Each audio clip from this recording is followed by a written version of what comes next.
So, Hope family, it's late on a Thursday evening, and I come to you um, a little bit like I'm trying to figure out how am I supposed to do this. I was once supposed to do the Devo today, and I could tell you that no, I wasn't. I was supposed to do another day, but it's written down that I'm supposed to do today. Or I could tell you that how busy I got and I just couldn't get to it, and I couldn't do any of those things. But that would also not be true. Maybe you would believe me, maybe not. Or I could just tell you I forgot. I forgot it was my night.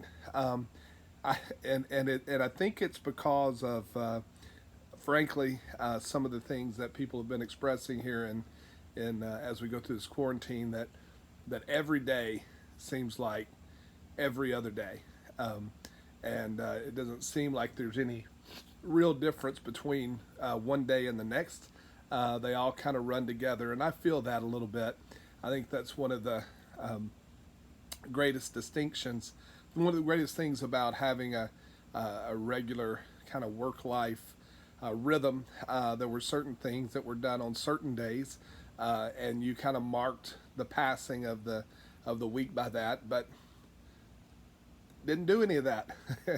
So I apologize for this being really late, and um, so so what do we and because of that, I can frankly tell you I haven't spent much of the day with a thought in my head that I wanted to develop out for you guys, and I don't want to pretend that I did. But I did want to talk to you a little bit about where we are as a church and what's going on. We're going to meet next week with the leadership of the church, and we're going to review what our options are. We're going to look at the governor's order. We're going to assess the amount of work, and we're going to kind of play a wait and see. What I don't want to do is for us to begin to have service again and then immediately have to shut it down, or find out that we can, after we do all of our figuring, that we can only have, three or four families there, which wouldn't be fair. And how do we decide who gets to come? And yeah, I suppose we could have multiple services, but then I'm not sure, how that would all play out either. And just the effort to be able to minister and sing and the time involved. And so for the foreseeable future, for this week for sure, we're going to continue with our virtual. We're going to continue with our virtual church services, and one of the things that keeps resonating in my mind, and some of the things I've talked to our leadership and our communications teams about is and it's a quote, and they're going to all groan when I say it because I've said it so many times, but it's something that really resonated with me.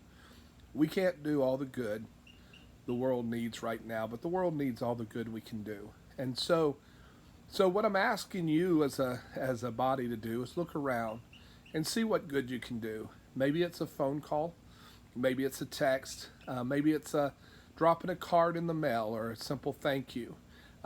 Maybe it's a prayer prayed over a phone. But there is good you can do. And we all have a choice right now. We can hole up in our house, which is what we're kind of supposed to do still. I know that things are opening up some, but 25% of restaurants and retail stores at 25% is certainly not anything like normal. And I hope we don't just go all out back into the workforce, because I don't know that that will help us, and ultimately in the greater cause of defeating this virus and ending this pandemic. So what do we do? Well, we need to be thankful. We need to be thankful that God's given us a church that we can surround ourselves with, friends that we can surround ourselves with, and be thankful that we live here in the United States of America, where our freedoms are going to be there for us. I truly believe that when we all get said and done with all of this. That being said, we may have to argue eventually for some of our rights to assemble and those things, but for now, I think the prudent course of action is to stay the course and be faithful to God, but look for the good you can do. Who can you pray for? Who could you encourage? Who can you lift up? Who could you text? Who could you give a shout out to? Who is that person? And do good. Do good to those that are around you. You know, Jesus talks about giving a cup of water in his name, that it'll never ever come back to him, that it'll never be forgotten, that he'll remember a cup of water given in his name. He'll remember a text sent in your name. I got an email this morning from someone that absolutely just blessed my day. In fact, it blessed my week. I can truly say it may have been one of the most encouraging and timely emails that I ever received in my life. And so, with that being said, I'm grateful for a church, and I'm asking for your forgiveness for giving this to you late, because it was my night. I wasn't that busy. I forgot. And that's the truth. And I've always found the truth is better than a lie. God bless you. Hope you're having a great day. We'll talk to you soon. Bye-bye.